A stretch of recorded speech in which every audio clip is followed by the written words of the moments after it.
రాజ్యాంగ నిర్మాత అంబేద్కర్ పై అమిత్ షా చేసిన వ్యాఖ్యలు క్షమించరానివన్నారు మంత్రి పొన్నం ప్రభాకర్. రాజ్యాంగం మారాలనే బీజేపీ కుట్రలో భాగంగానే ఆయన కామెంట్స్ చేశారని, వీటిపై కేంద్రం ఇప్పటివరకు చర్యలు తీసుకోలేదని విమర్శించారు. కుల మతాలకు అతీతంగా అంబేద్కర్ ను అభిమానించే వాళ్లు ఉన్నారని చెప్పారు. గాంధీ భవన్లో జై బాపు, జై భీమ్, జై సంవిధాన్ అభియాన్ కార్యక్రమ సన్నాహక సమావేశంలో పాల్గొన్నారు మంత్రి పొన్నం. పిసిసి చీఫ్ మహేష్ కుమార్ గౌడ్ జై బాపు, జై భీమ్, జై సంవిధాన్ నినాదాన్ని ప్రజల్లోకి బలంగా తీసుకెళ్లాలని నేతలకు సూచించారు. రాజ్యాంగం పరిరక్షణకు కాంగ్రెస్ కృషి చేస్తోందన్నారు మంత్రి పొన్నం ప్రభాకర్. రాజ్యాంగం అనేది మనకొక భగవద్గీత, ఒక ఖురాన్, ఒక బైబిల్ లాంటిది.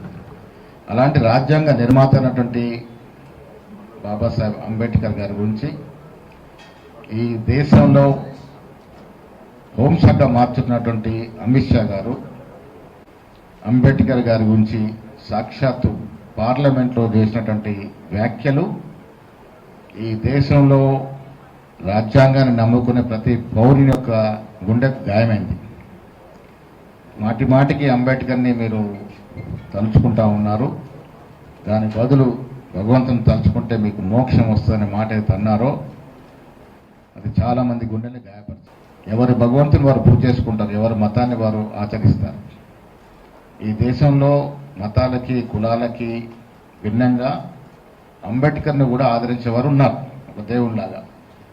సో రాజ్యాంగ నిర్మాత అంబేద్కర్ గారి నుంచి అనుచిత వ్యాఖ్యలు చేయడం దృష్ట్యా కాంగ్రెస్ పార్టీ దాన్ని తీవ్రంగా పరిగణించి బెల్గాంలో జరిగిన ఏఐసిసి సెషన్లో ఈ కార్యక్రమానికి పిలుపునివ్వడం జరిగింది. ఈ కార్యక్రమం ప్రాముఖ్యత ఎందుకు అంటే బీజేపీ లోపాయికరికి ఒక కుతంత్రం చేయబోతా ఉంది. ఈ రాజ్యాంగం అనేది మనకున్నటువంటి ఇప్పుడు రాజ్యాంగం, భారతదేశ రాజ్యాంగం యావత్ ప్రపంచంలో దేశాలను కూడా హర్షిస్తున్నటువంటి రాజ్యాంగం ఇది.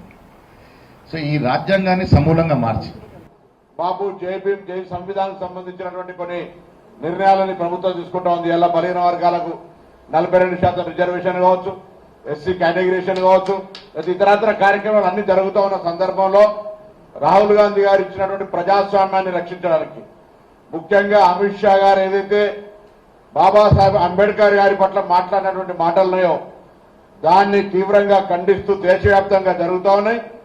దేశంలో ఇప్పుడు మన అధికారంలో ఉన్న రాష్ట్రంలో అనేక కార్యక్రమాలని రాహుల్ గాంధీ గారి ఆలోచన సరళితో తీసుకుపోయే ఈ సందర్భంలో ఈ కార్యక్రమం రాష్ట్రంలో ప్రతి జిల్లా, ప్రతి గ్రామం నుంచి నెంబర్ ఎంత పెద్దది, ఎన్ని లక్షల మంది కంటే జై బాపు, జై భీమ్, జై సంవిధాన్ విశ్వసించే ప్రతి ఒక్కరు ప్రతి గ్రామం నుంచి కొంత వీలైనంతలా వచ్చే విధంగా మనం ఈ యొక్క సమావేశం జరగాల్సిన అవసరం ఉన్నది.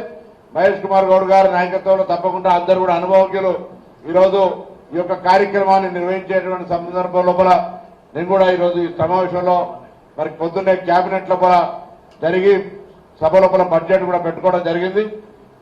మిగతా కార్యక్రమాలన్నీ కూడా మాట్లాడుకుంటాం. ఈరోజు జై బాపు, జై భీమ్, జై సంవిధానానికి సంబంధించినటువంటి కార్యాచరణలో అందరం కూడా కలిసి గట్టిగా ఈ యొక్క తెలంగాణ రాష్ట్రం మిగతా రాష్ట్రాలన్నిటికీ ఆదర్శంగా ఉండే విధంగా మన సభ పెద్దగా జరగాలి. మన భావం కింద